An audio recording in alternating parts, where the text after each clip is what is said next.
WWE summer slam के main event में अगर ब्रॉक लेसनर चैंपियनशिप जीत जाते, लास्ट मैन स्टैंडिंग मैच में अगर रोमन रेंस को हरा देते ब्रॉक लेसनर और उनकी यूनिवर्सल चैंपियनशिप को ब्रॉक लेसनर जीत जाते, तो क्या होता WWE में आगे और किस तरीके से चेंजेस आपको देखने को मिलते, रोमन रेंस के कैरेक्टर में क्या चेंजेस आते और ब्रॉक लेसनर को WWE किस तरीके से बुक करती। आज ये इमेजिनरी वीडियो उसी के बारे में है। और वीडियो शुरू करने से पहले एक अनाउंसमेंट है भाई कि देखो Q&A series question and answer वाली वीडियो का पार्ट 2 बहुत ही जल्द आने वाला है। पार्ट 1 ऑलरेडी अपलोड हो चुका है और पार्ट 2 बहुत ही जल्द आने वाला है। उसके लिए आप अपने क्वेश्चंस को नीचे कमेंट सेक्शन में दे सकते हैं और मेरे इंस्टाग्राम अकाउंट पे भी मैंने एक पोल डाला हुआ है, तो वहाँ पे भी आप अपने क्वेश्चंस को लीव कर सकते हो।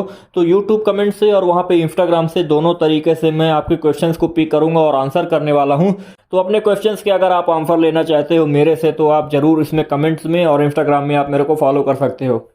अब समर स्लैम में रोमन रेंस ने बहुत ही बेहतरीन तरीके से ब्रॉक लेसनर को हरा दिया। अब ये वाला मैच बहुत ही ज़्यादा ब्रूटल था और यहाँ पे आपको बहुत ज़्यादा स्पॉट्स देखने को मिले। अब मैच के बारे में ज़्यादा बात नहीं करूँगा, मैंने ऑलरेडी उस वीडियो में बात कर चुका है और जिस तरीके से आपका सपोर्ट है बहुत ही ज़्यादा अच्छा है, तो उसके लिए थैंक्स बोलना चाहूँगा। अब देखो, हार और जीत के अलावा इस मैच में बहुत ज़्यादा स्पॉट्स थे, लेकिन अगर 1-on-1 के तरीके से देखा जाए तो ये मैच 1 वर्सेस 1 में नहीं बोल सकता हूँ भाई। पूरा bloodline, Paul Heyman, Jimmy Uso, Jey Uso और ऑस्टिन थ्योरी भी आ गए थे, तो ये सभी लोग मिलकर भाई ब्रॉक लेसनर से लड़ रहे थे। तो 1 वर्सेस 5, 1 वर्सेस 4 ऐसा कर सकते हो। और रोमन रेंस पूरी जद्दोजहद में लगे हुए थे कि भाई कैसे भी करके बस इससे जीत बच जाए। और यहाँ पे लास्ट में ब्रॉक लेसनर को उन्होंने लास्ट मैन स्टैंडिंग में हरा ही दिया। अब यहाँ पे थोड़ा बहुत बॉच हो गया। देखो, बाकी के रेफलिंग यूट्यूबर्स ने भी आपको बताया होगा, होता क्या है कि जब रेफलर नीचे लेटा रहता है तो वहाँ पे काउंटिंग करते वक्त उसको मार नहीं सकते अथवा उसको छू भी नहीं सकते, कुछ नहीं कर सकते। लेकिन यहाँ पे ऐसा नहीं हुआ, रेफरी काउंटिंग करता रह गया। अब ये पहली बार नहीं हुआ है, रोमन रेंस के ही साथ ये वाला किस्सा बहुत बार हो चुका है। The big show versus Roman Reigns extreme rules में लास्ट मैन स्टैंडिंग मैच 2015 में जो हुआ था, उसमें भी रोमन रेंस कुछ इसी तरीके से जीते थे। अब यहाँ पे रोमन रेंस ने पूरा अनाउंसर टेबल बिग शो के ऊपर पलट दिया था और काउंटिंग के बीच में फिर वो खड़े भी हो गए उसके ऊपर, तो बिग शो भाई हिलते रह गए और रोमन रेंस वहां पे खड़े खड़े फिर उससे लास्ट मैन स्टैंडिंग में जीत भी गए। लेकिन 2015 में इंडिया में इंटरनेट वाला सेंसेशन इतना ज़्यादा नहीं था, तो लोगों ने उतना ज़्यादा ध्यान नहीं दिया। लेकिन आज की डेट में अगर थोड़ा बहुत भी वॉच होता है ना, तो हमारे रेफलिंग यूट्यूबर्स एकदम आँख खोल के बैठते हैं भाई, तुरंत वीडियो डाल देते हैं वो। अब बात करता हूं उस इमेजिनरी सिचुएशन की। मान लीजिए अगर ब्रॉक लेसनर ने रोमन रेंस को हरा दिया होता और वो नए यूनिवर्सल चैंपियन बन जाते, तो सबसे पहली बात कि आधे से ज़्यादा एरिना में लोगों को यकीन नहीं होता कि भाई ब्रॉक लेसनर ने रोमन रेंस को हरा दिया।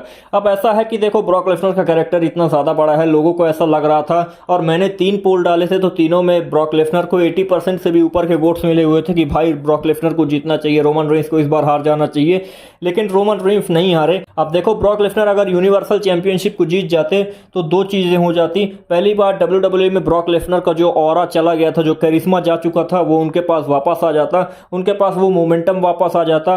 और दूसरी बात, WWE में आपको 2 चैंपियंस देखने को मिल जाते। एक तो Roman Reigns WWE champion already रहते और दूसरी तरफ ब्रॉक लेसनर यूनिवर्सल चैंपियनशिप को लेके भी आ जाते।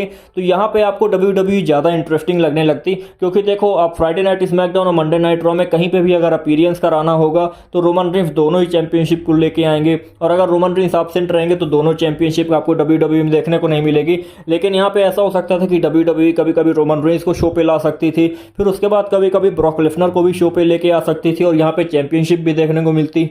अब जब 2 चैंपियंस हो जाते तो यहाँ पे आपको 2 चैंपियंस के लिए 2 अपोनेंट्स देखने को मिल जाते। तो यहाँ पे ज़्यादा रेफलर्स को अपॉर्चुनिटीज मिलती अलग अलग शोज में, मतलब फ्राइडे नाइट स्मैकडाउन और मंडे नाइट रॉ। और पेपर व्यू में भी आपको चैंपियनशिप के लिए 2 मैचेस देखने को मिलते।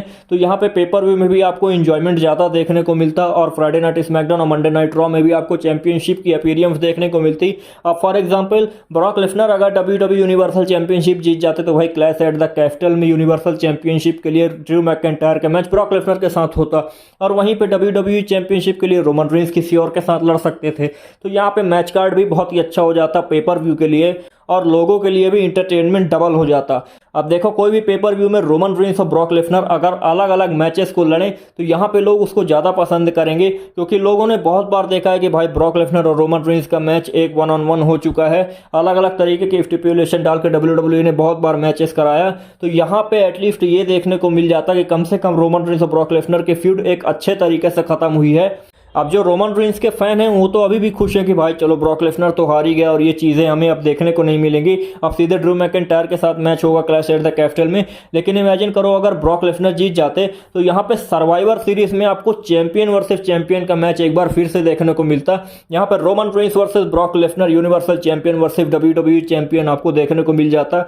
और यहाँ पे ब्रॉक लेसनर की जो परफॉर्मेंस सर्वाइवर सीरीज में रही है तो ये तो आप सब लोग जानते ही हो। लेकिन यहाँ पे एक चीज़ जरूर होता कि सर्वाइवर सीरीज में चाहे रोमन रेंस हारे चाहे ब्रॉक लेसनर जीते, चैंपियनशिप किसी की भी अफेक्ट नहीं होती और इसी तरीके से लोगों को एंटरटेनमेंट भी अच्छा मिलता। अब इन दोनों के अलावा क्लैश एट द कैपिटल में ड्रू मैकिंटायर ब्रॉक लेसनर को फेस करते, जो कि मैंने पहले ही बोल दिया। लेकिन रोमन रेंस के पास चैलेंजर्स हो जाते और Seth Rollins versus Roman Reigns clash at the capital में इमेजिन करो अगर WWE चैंपियनशिप के लिए होता तो कितना बेहतरीन हो जाता। सेथ रॉलिंस को भी अपना अपोनेंट मिल जाता, आप लोगों को शील्ड वाला भी फैक्टर मिल जाता और रॉयल रंबल में जो इनकी स्टोरी लाइन्स आधे में ही खत्म हो गई थी उसका भी आपको थोड़ा सा आगे का हिस्सा देखने को मिल जाता। तो यहाँ पे कितना बेहतरीन हो जाता। मैं हमेशा से चाहता था कि भाई दोनों चैंपियनशिप रोमन रेंस के पास नहीं रहे। अब इसलिए नहीं बोल रहा हूँ कि मैं रोमन रेंस को हेट करता हूँ, ऐसा नहीं है। लेकिन रेसलिंग फैंस के ओपिनियंस के हिसाब से अगर आप देखो तो दो चैंपियन अगर अलग अलग रहेंगे और दो बड़े चैंपियन, मतलब भाई ब्रॉक लेसनर का कैरेक्टर इतना भी छोटा नहीं है। ब्रॉक लेसनर अगर यूनिवर्सल चैंपियनशिप को रिप्रेजेंट करते और रोमन रेंस WWE चैंपियनशिप को रिप्रेजेंट करते तो इन दोनों के बीच की टक्कर कितनी अच्छी होती और इन दोनों के अलग अलग अपोनेंट्स के बीच में कितना बेहतरीन फिट और स्टोरी लाइन देखने को मिलता। तो ये इमेजिनरी सिचुएशंस मैंने बनाया था। आप कमेंट करके जरूर बता सकते हो कि भाई ब्रॉक लेसनर अगर चैंपियन बन जाते तो किस तरीके से WWE आगे बढ़ती, वो आप कमेंट करके बता सकते हो। और आई होप ये वाला सेगमेंट आपको अच्छा लगा होगा। अपने कमेंट्स को मेरे इंस्टाग्राम पोल में और यहाँ पे कमेंट सेक्शन में जरूर छोड़ देना, उसको मैं जरूर पिक करूँगा और नेक्स्ट वीक में Q&A सीरीज में आपके क्वेश्चन का आंसर जरूर करूँगा। आई होप मेरे चैनल के साथ आप जुड़े रहोगे स्पोर्ट्स चैटर सीरीज देखने के लिए। बहुत बहुत धन्यवाद।